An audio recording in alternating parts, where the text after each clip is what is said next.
My name is Dr. William Courtney. I'm involved in the raw use of cannabis as a dietary essential. In that capacity, you can use 60 times more than you can tolerate if heated, and in that capacity is a very potent anti-inflammatory that will find a very broad population of interest in this country.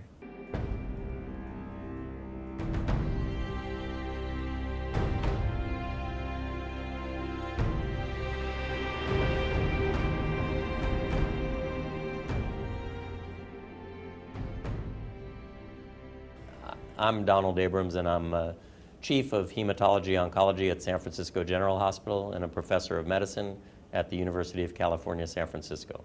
I do research in medical cannabis applications. I mean, if cannabis were discovered in an Amazon rainforest today, people would be clamoring to make as much use as they could of all of the potential benefits of the plant. I think, unfortunately, it carries with it, a long, maybe not so long history of being a persecuted plant.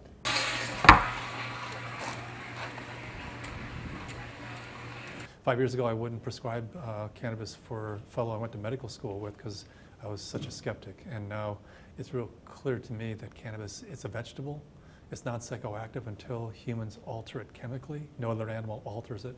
So the whole psychoactive thing is a human aspect of the plant that has nothing to do with the 34 million years of evolution that the plant has. It's captured these molecules that help our body's regulatory system be more effective. And its bottom line is it's a dietary essential that helps all 210 cell types function more effectively. And so I never even refer to it as medicine anymore. Strictly as a dietary essential. It only becomes a medicine once you have a breakdown and a condition has become very serious and the system, your body's being overwhelmed. Then cannabis can be manipulated, i.e. heated, concentrated, to become a medicine. But in its best form, it's a preventative. And preventing diabetes is a lot better than trying to treat it. Preventing cancer is a lot better than trying to treat it. I think cannabis is a medicine that is anti-inflammatory, antioxidant, and probably has some direct activity against cancer cells. So, the federal patent is phenomenal.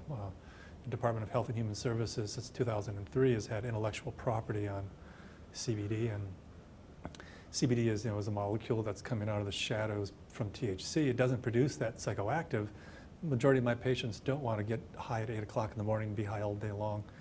But a lot of them do have arthritis, car accidents, autoimmune disorders, rheumatoid, and they start out their day in pain, and they're in pain most of the day long. And so they're looking for relief but clarity, and that's what these eating the plant raw. I mean, you not only need CBD. CBD is a non-psychoactive, whether it's CBD acid, which is how it's found in the raw plant, or CBD, which is what happens after you cook it or heat it or steep it or turn it into tea or something. But THC acid is the real tricky molecule in the raw plant, totally non-psychoactive, phenomenally beneficial as a molecule. Once it's heated, it turns into THC, and then the tolerable dose drops from hundreds of milligrams a day to 10. And with 10 milligrams, you stimulate the CB1 receptor, you get that psychoactive effect, either dysphoria or euphoria, but you walk away from 99% of the benefits of this plant, which are bone remodeling, intestinal function, neural function, inflammation control, cancer, precancerous detection. This plant can do phenomenal things, but not if you're taking 10 milligrams rather than the 600 milligrams that the FDA is currently approving as an investigative new drug. My name is Kristen Piskuski, and I went from being bedridden and on over 40 medications a day to control my health problems to being a mother, to being healthy, happy, and vital thanks to using green leaf that I juice on a daily basis. Yeah, I was diagnosed with lupus and rheumatoid arthritis when I was 16, and then interstitial cystitis, painful bladder condition, endometriosis, cervical cancer. I was told I was sterile and would never have children, and hypothyroidism, chronic infections. I've had 16 surgical procedures, and I'm resistant to most antibiotics and have chronic infections. and I can't take a lot of Western medicine drugs because of the allergies that I have. I also have asthma. I'm allergic to most environmental factors and different skin rashes. And I have a broken back in 3 places. Man. So how did, how did you discover this new way of juicing? I discovered cannabis was helpful for the conditions because when I would smoke cannabis for pain, I had fewer infections. So I started to look into whether cannabis was doing more than just masking the pain. And I moved to California to be able to use cannabis legally, but I still didn't have the type of healing that I anticipated with smoked and heated cannabis. So after talking to several cannabis physicians and attending different lectures, I found out that there's the THC acid and CBD acid that you get in the raw form have medicinal properties that are better at helping my immune system to communicate. So as soon as I began doing that, it took about 6 weeks and I was infection-free and all of my conditions went into remission. And what many of my patients do is they plant a plant every day and they pick a plant every day. If you let the plant grow to a certain size, you may be able to use half a plant a day. So a plant therefore would last for 2 days. So therefore you need 1 plant every other day. So the total number of plants depends on whether you have a plant a day, a plant every other, or a plant every 3 days, depending on the space available. But most of them are trying to do this whole thing on a single 400-watt light. And they use a fluorescent light to keep a mother alive, and they produce a clone. They start a plant. They pick the whole plant, strip the leaf and flower, juice that.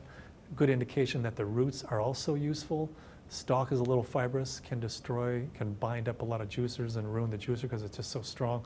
So I generally strip the stalk and throw that away because it's just too fibrous. But juice that, it produces a small amount of juice, very concentrated, quite acidic. Yeah, that has to be diluted. You can dilute it with fresh vegetable juice, fruit juice, or something that you buy off the shelf. The only time I've needed antibiotics in the last 4 years is when I was unable to do the juicing regime because I was overseas.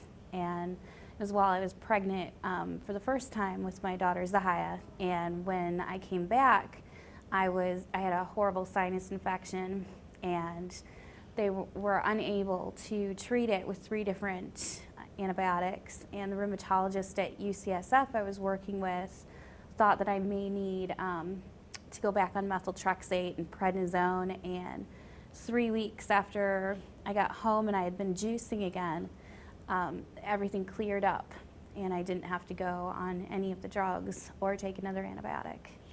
And at this point, I'm developing strains. Yesterday, stumbled on a strain that's 22% CBD acid. The plant that I had the day before that was 1%. A absolutely phenomenal change in the plant's chemical composition, and particularly as it impacts, are you violating federal patents if you're using this plant? I mean, if they're commercially going to use CBD, then you have to deal with the patent. But individual use as a dietary element, the U.S. patent just is clear evidence as to why you want to eat this plant as a leafy green vegetable and include it in your diet several times a day. I depend on right now on people who give me leaf because my partner is a cannabis physician and we worry about the legalities of growing our own right now and whether it could jeopardize his medical license. But we have a lot of patients that are able to grow less than 30 plants, and this allows them a fresh plant every day for juicing. My #1 project is to get the Convention 1 treaty, which is a UN committee that produced this treaty that I think there's 104 countries that have signed on to it, which says if you have, grow, possess, transport cannabis, you should be imprisoned. That is the document that every country in this world pounds people into the ground, cuts their heads off, and imprisons them. And so you take this information that unheated, it's not psychoactive, it's a vegetable that improves the function of your immune system and bone metabolism and musculoskeletal. Once the world knows that it's a vegetable, that's all it is. most important vegetable on the planet, then these various things that are in place that prohibit people from having access will change. And so one of my agendas now is to try to get the treaty amended to remove cannabis, so that cannabis can be available to everyone in the world as a dietary supplement. And anyone who knows somebody who's sick, who has a loved one with an illness, or themselves has suffered from one, understands that there are more important things to look at, and we have to be able to adapt. If what we're doing doesn't fit with what's needed in the world today, if how we make our living isn't supporting, it's not sustaining people's health, then we need to be able to grow and adapt and change. You don't want to go from, I guess a lot of incarcerations to suddenly, it's a dietary essential. I mean, how do you make that leap? And so I'm hoping that we're in a phase where, we're gradually letting go of yesterday's nightmares and embracing the fact that, it's patented for its benefits, it's approved of by the FDA, and in fact is clearly a dietary essential that should be in everyone's diets. And so I'm hoping that the DEA, which is lagging behind, will on cue with the whole organization decide that, okay, well, let's go ahead and reschedule this, because clearly we can't have a patent on its utility and say it has no utility. I mean, the conflict is just, it's patently absurd.